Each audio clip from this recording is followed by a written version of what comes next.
নারী কণ্ঠের তীব্র বিদ্রূপ আরবানের কানে পৌঁছালেও সে কোনো প্রতিক্রিয়া দেখালো না। নির্বিকার চিত্তে নিজের ফোনের স্ক্রিনে নজর বুলিয়ে জেসিকাকে সম্পূর্ণ উপেক্ষা করলো। এই উপেক্ষা সইতে না পেরে জেসিকা হিতাহিত জ্ঞান হারিয়ে আরবানকে পিছন থেকে জড়িয়ে ধরলো।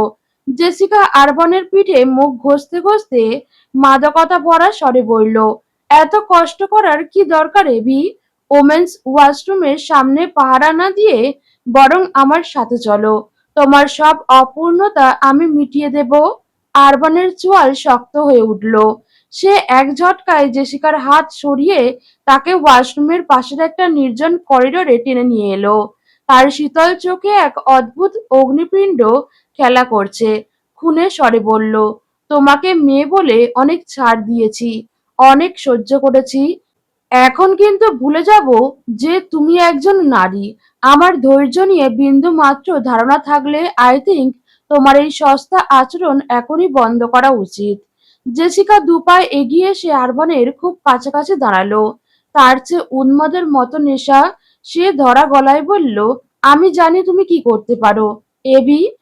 তোমার ভয়ঙ্কর রূপটা আমার দেখা আছে, তবুও আমি তোমার পিছু ছাড়তে পারছি না। তোমার এই রুক্ষতাতেই তো আমি আসক্ত। আরবানের কণ্ঠে তাচ্ছিল্য ঝরে পড়ল। কেন করছো এসব?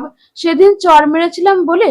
নাকি আমার কাছে বারবার রিজেক্ট হওয়ার তাড়নায় নিজেকে সস্তা প্রমাণ করতে চাইছো? আমি তোমাকে ভালোবাসি এভি। জেসিকার চিৎকার করে উঠল। আরবান এক পায়ে এগিয়ে এলো। তার লম্বা সুঠাম শরীরটা জেসিকার ওপর পাহাড়ের মতো ছায়া ফেলল।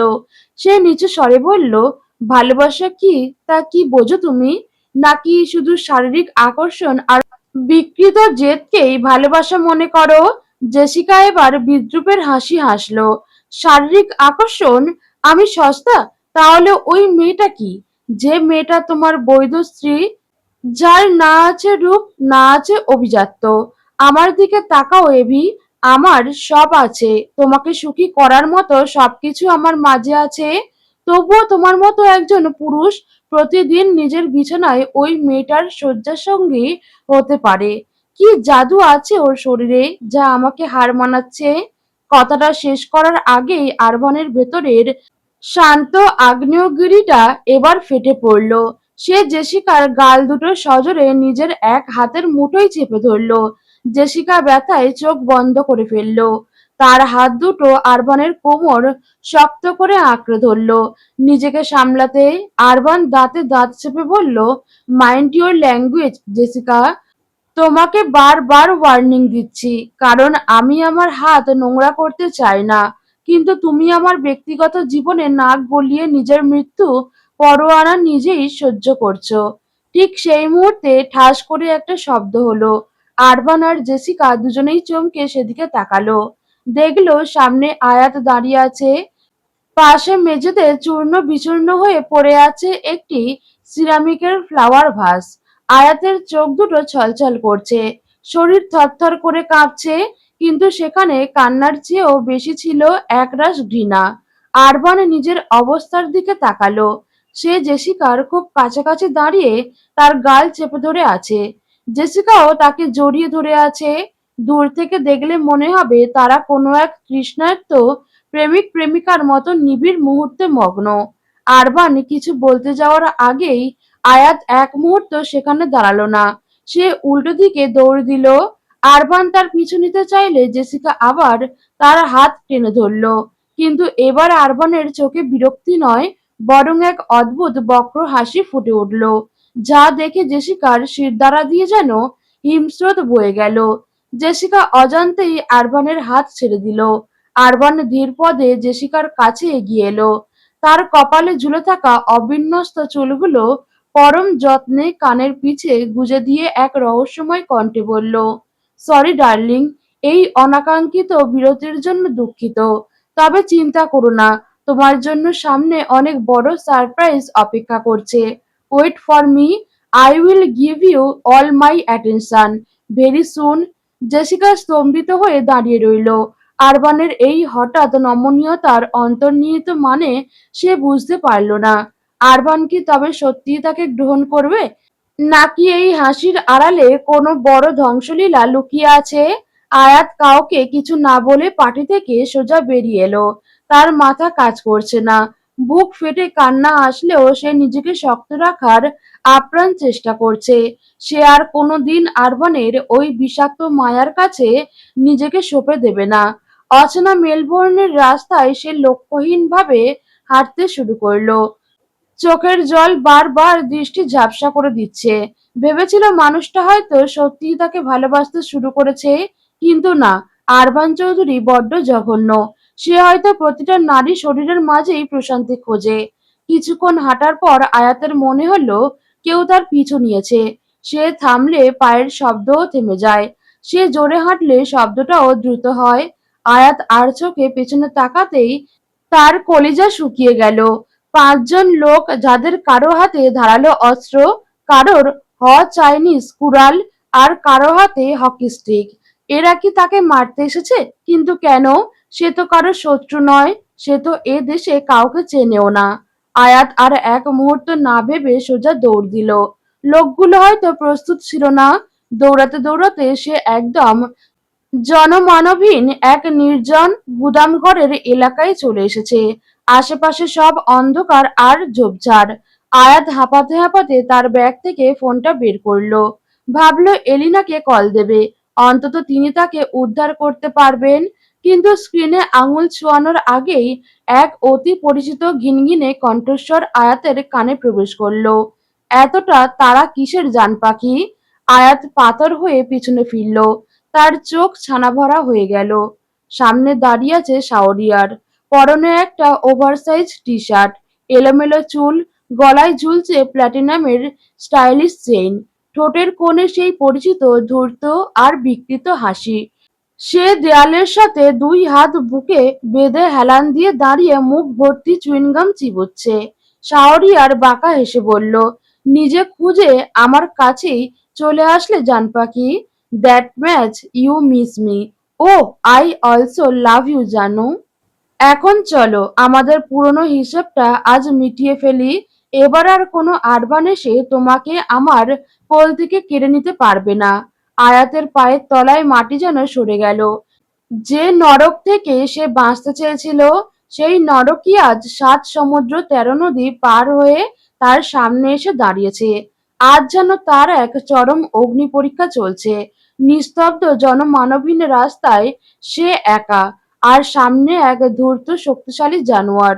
গায়ের শক্তিতে শাহরিয়ারের সাথে লড়াই করে জেতা সম্ভব নয়। জেনেও আয়াতের দু চোখে আজ আগুনের ফুলকি। সে ঘৃণায় মুখ বাঁকিয়ে বলল, শয়তানদের বোধহয় আমন্ত্রণ জানাতে হয় না। তারা অন্যের জীবন নরক বানাতে দুর্গন্ধ শুঁকেই নিজে থেকে হাজির হয়ে যায়।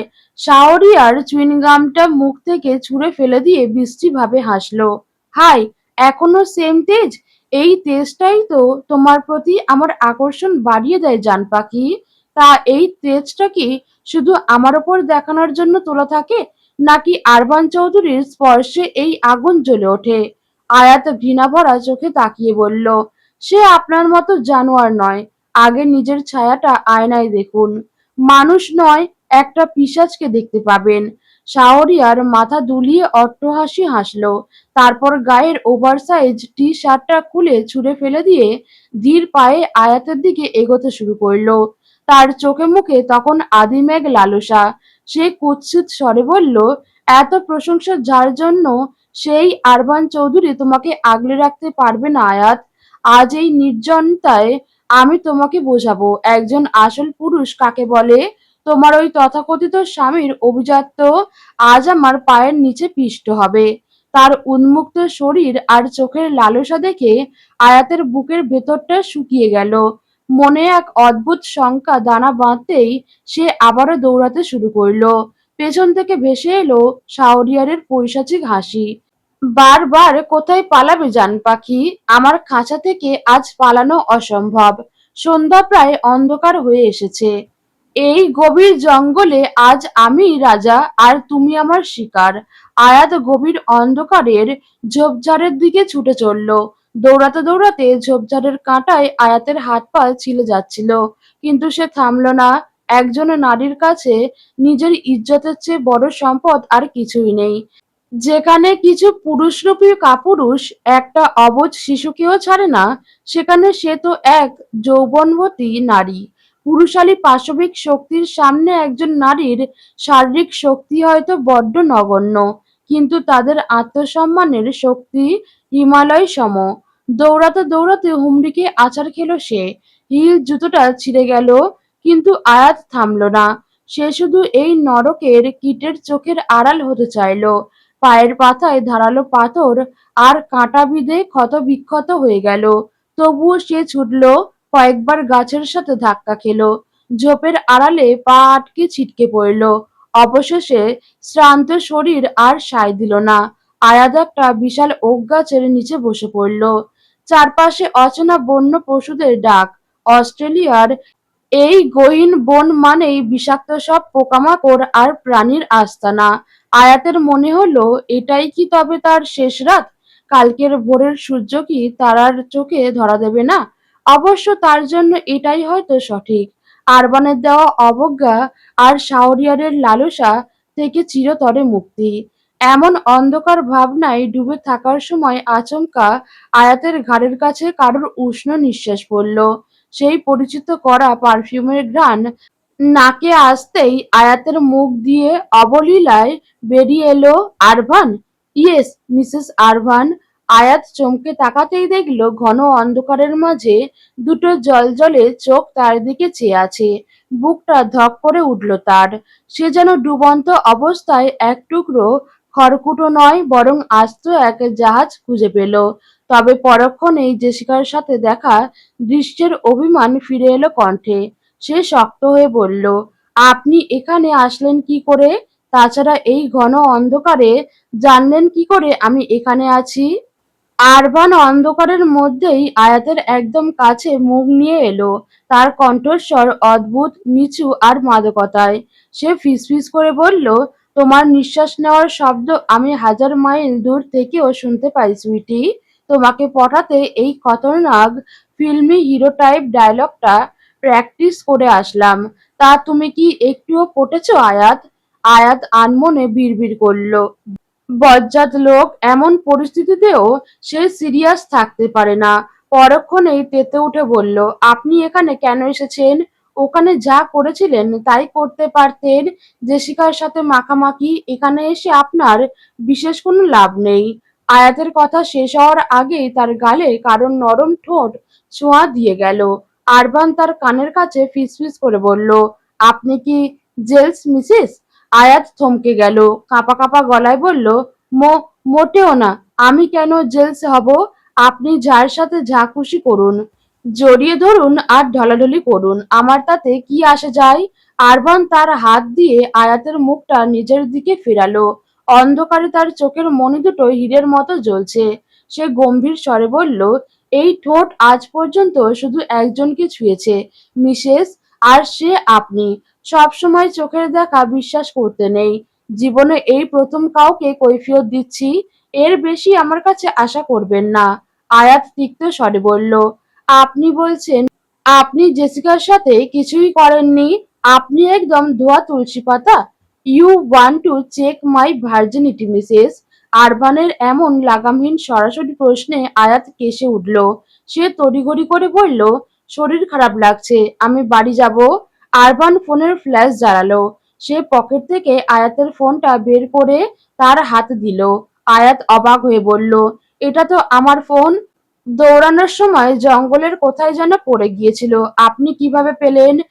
আমার মতো কি আমার ফোনের নিঃশ্বাসের শব্দও কি 1000 মাইল দূর থেকে পেয়েছেন? আরবান একটু রহস্যময় হাসি দিয়ে বলল, বলতে পারেন সেটাই। ফোনের নিঃশ্বাসের শব্দ শুনেই আপনার কাছে এসেছি। সে আয়াতের গায়ের ধুলোবালি ঝেড়ে দিতে দিতে তার মুখের খুব কাছে চলে এলো। আয়াত তিক্ত গলায় বলল, কি করছেন? কিছুক্ষণ আগে একজনকে দিয়ে মেটেনি, এখন এখানে এসেছেন, আর কখনো আমাকে ছোবেন না আপনি। আরবান মুচকি হেসে বলল, 1000 জনকে দিয়েও এই লাল শাড়ির মালিকের চাহিদা মেটানো সম্ভব না মিসেস। আপনার ভেতরে এত ইনসিকিউরিটি কেন? জেসিকার সাথে দেখে এতটা কষ্ট যখন পাচ্ছিলেন, তবে পালিয়ে না এসে এগিয়ে গিয়ে দুটো চড় কেন মারলেন না আমাকে? আয়াতের চোখের কোণ ঘেঁষে এক ফোঁটা জল গাল বেয়ে পড়ল। আরবান একটু নড়েচড়ে আয়াতকে শক্ত করে নিজের বুকের সাথে পিষ্ট করে আলিঙ্গন করে নিল। আয়াতের কানের কাছে মুখ নিয়ে ফিসফিস করে বলল, কাঁদছো কেন আয়াত? আমি তো তোমার চোখের জল সহ্য করতে পারি না। কোন অধিকারে মারবো? আপনার ওপর আমার কোনো অধিকার নেই আরভান। আজ এই লাল শাড়িতে আমাকে দেখে আপনার বেসামাল দশা হচ্ছে। তাহলে প্রথম যেদিন আপনি চৌধুরী বাড়িতে পা দিয়েছিলেন সেদিন কেন হননি? সেদিনও তো আমি লাল শাড়িতেই আপনার সামনে দাঁড়িয়েছিলাম। সেদিন তো শুধু তিক্ত কথা শুনিয়েছিলেন। আরবান আয়াতের গলার ভাঁজে মুখ গুজে দিল। আয়াত শক্ত হয়ে এক হাত দিয়ে আঁচল খামচে ধরল। সে নিজেকে ছাড়াতে চাইলেও আরবানের শক্তির কাছে পরাস্ত হলো। আরবান ফিসফিস করে বলল, কারণ সেদিন তোমার সাজ অন্য কোনো পুরুষের জন্য ছিল, আমার জন্য নয়। নিজের স্ত্রীকে অন্যের জন্য বউ সাজতে দেখলে কেমন লাগে তা কি জানো? আপনি তো সেদিন আমাকে স্ত্রী হিসেবে দেখেননি, ডিভোর্স পেপার মুখে ছুঁড়ে দিতে গিয়েছিলেন। আরবান আয়াতের গলার ভাঁজে ছোট্ট একটা চুমু এঁকে দিয়ে বলল, ডিভোর্স তো আমি অস্ট্রেলিয়া বসেও পাঠাতে পারতাম আয়াত। তাহলে কেন ওখানে গিয়েছিলাম একবার কি ভেবে দেখেছো? কেন শাহরিয়ারের গলায় তার পেঁচিয়ে শ্বাসরোধ করতে চেয়েছিলাম? কেন তার হাতে আঘাত করেছিলাম? তোমার কি কিছুই চোখে পড়ে না আয়াত? শাহরিয়ারের মতো একজন পুরুষ কেন বলবে সে ছাড়া তোমার ঘরে অন্য কেউ প্রবেশ করতে পারবে না, আর তুমিও তার কথায় প্রতিবাদ করনি? তখনই তো আমার মাথা খারাপ হয়ে গিয়েছিল। তাহলে আজ আমি জেসিকার সাথে সামান্য কথা বললে তোমার কেন এতটা কষ্ট হলো? আয়াত ধরা গলায় বলল, আপনি বারবার আমায় সরিয়ে দিতে চেয়েছেন আরভান। আমি কি করে বুঝবো আপনার মনে কি ছিল? তুমি কেন নিজের অধিকার বুঝে নাওনি আয়াত? হ্যাঁ, তোমাকে বিয়ের সাজে দেখে রাগে জেসিকার ফিয়েন্সে বলেছিলাম। দেখতে চেয়েছিলাম তোমার স্বামী অন্য কাউকে বিয়ে করছে, শুনলে তোমার প্রতিক্রিয়া কি হয়। কেন এগিয়ে এসে সেদিন প্রতিবাদ করনি? কেন বলনি ডিভোর্স দেব না? আমি তোমার মুখ থেকে ওই না শব্দটা শোনার অপেক্ষায় ছিলাম আয়াত। আমি কেন অধিকার ফলাতে যাব? যে মানুষটা 12 বছর পরে ফিরে এসে ডিভোর্স চায়, তার উপর কিসের অধিকার? অধিকার কেউ কাউকে দেয় না আয়াত, অধিকার ছিনিয়ে নিতে হয়। সবসময় মনে রাখবেন ম্যাডাম, আপনার স্বামী একটু উদ্ধত হলেও চরিত্রহীন নয়, সে কেবল অভিমানী। আপনি বড্ড অদ্ভুত আরভান। আগে নির্দ্বিধায় নামাজের প্রতিটা মোনাজাতে আপনাকে চাইতাম, তবে এখন সৃষ্টিকর্তার কাছে আপনাকে নিজের জন্য চাইতে বড্ড ভয় লাগে। আরবান অদ্ভুতভাবে হাসল এবং আয়াতের ঠোঁটে নিজের তপ্ত আঙুল চেপে ধরল। তাহলে চাওয়া বন্ধ করে দাও আর শুধু বিশ্বাস করো। বিশ্বাস যদি করতে না পারো তবে শুধু অনুভব করো। সে আয়াতের হাতটা নিয়ে নিজের হৃৎপিণ্ডের ওপর রাখলো। আপনাকে চাওয়া আমার অভ্যাস, আর অভ্যাস এত সহজে যায় না আরবান। আয়াত উঠে দাঁড়াতে যেতেই ব্যথায় গোঙানি দিয়ে উঠল। আহ! আরবান অস্থির হয়ে বলল, কি হয়েছে? পায়ে কাঁটা ঢুকেছে। হোয়াট? এতক্ষণ ধরে বসে আছো, কিছু বলনি কেন? আর এই জঙ্গলে কেন ঢুকেছিলে তুমি? আরবান আর এক মুহূর্ত দেরি না করে আয়াতকে পাঁজা কোলে তুলে নিল। আয়াত তার গলা জড়িয়ে ধরল। আরবান হাঁটতে হাঁটতে বলল, জঙ্গলে কেন এসেছিলে তা এখনো বলনি আয়াত। আয়াত আরবানের কাঁধে মাথা রেখে বলল, কাউকে দেখে ভয় পেয়েছিলাম, তাই বাঁচার জন্য এখানে ছুটে এসেছি। আরবান উত্তর দিল না, শুধু একটা বাঁকা হাসি দিল যা আয়াতের চোখে এড়ালো না। সে গম্ভীর স্বরে বলল, একটা সামান্য পুরুষের ভয়ে আপনার জঙ্গলে ঢোকা উচিত হয়নি মিসেস, লড়াই করা উচিত ছিল। আয়াত অবাক হয়ে বলল, আপনি কি করে জানলেন? তার মানে কি আপনি শাওরিয়ারকে দেখেছেন? দেখেছি। আরবানের গলার স্বর হঠাৎ গম্ভীর হয়ে গেল। আয়াত অবাক চোখে আরবানের দিকে তাকিয়ে রইল। আরবান বনের দুর্গম রাস্তা দিয়ে সাবধানে পা ফেলে আয়াতকে বুকে জড়িয়ে নিজের গাড়ির দিকে এগিয়ে চলল।